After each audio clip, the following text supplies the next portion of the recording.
Guys welcome back to my channel Soumya blogs. So ఈరోజు దివాన్ష్కి నేను ఫుడ్ ఎలా పెడుతున్నాను. సో 1 year తర్వాత వీనికి నేను సపరేట్గా రైస్ అండ్ కర్రీ చేసి పెడుతున్నాను అనమాట.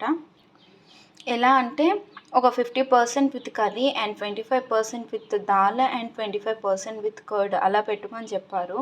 సో ఎలానో చూపిస్తున్నాను. ఫస్ట్ నేను రైస్ సపరేట్గా వండుకుంటున్నాను. వీనికి ముందే నానబెట్టుకున్నాను, ఒక 1/2 hour ముందే నానబెట్టుకున్నాను. అని ఈరోజు సపరేట్గా కాకుండా సో పాలకూర వేస్తున్నాను నేను వీనికోసమని. అయితే ఎట్లా అంటే మనము పాలకూర సపరేట్ అయినా వండుకోవచ్చు, టైం లేనప్పుడు ఇలా అయినా మీరు చేసుకోవచ్చు. రైస్లో పాలకూర వేసేసి కొద్దిగా గీ వేసుకొని సాల్ట్ వేసుకొని మంచి రైస్ ఉడికే అంతసేపు పాలకూర మంచిగా ఉడికిపోతుంది కదా, దాంట్లోకి మనము చేసుకున్న సాంబార్ అలా వేసుకొని తినిపిస్తే సరిపోతుంది. కొద్దిగా జీలకర్ర వేసుకుందాము, కొద్దిగా సాల్ట్, కొద్దిగా ఘీ. హై ఫ్లేమ్లో ఒక పొంగు వచ్చాక లో ఫ్లేమ్లో పెట్టుకున్నాం అనుకో అదే ఉడుకుతుంది, కానీ కొద్దిగా టైం టేకింగ్ ప్రాసెస్ అనమాట.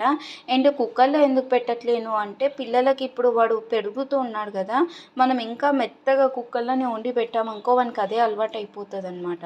అందుకే నేను కుక్కర్లో పెట్టట్లేను. కొద్దిగా మెల్లమెల్ల రైస్ అంటే కన్సిస్టెన్సీ ఎలా తినిపించాలో అలా తినిపిస్తే వాడు ఒక 2 years వరకు వచ్చేసరికి మనం తినే ఫుడ్కి వచ్చేస్తాడు. అందుకే ఇలా పెడుతున్నాను. తగ్గుతుందనమాట, అది వాటర్ తగ్గితే మళ్ళీ యాడ్ చేసుకోవచ్చు. నేనైతే ఇట్లా సాంబార్ ఉంటుంది కాబట్టి దీంట్లో పసుపు వేయలేను. ఇన్ కేస్ మీకు అయినా అవసరం అంటే పసుపు వేసుకోండి.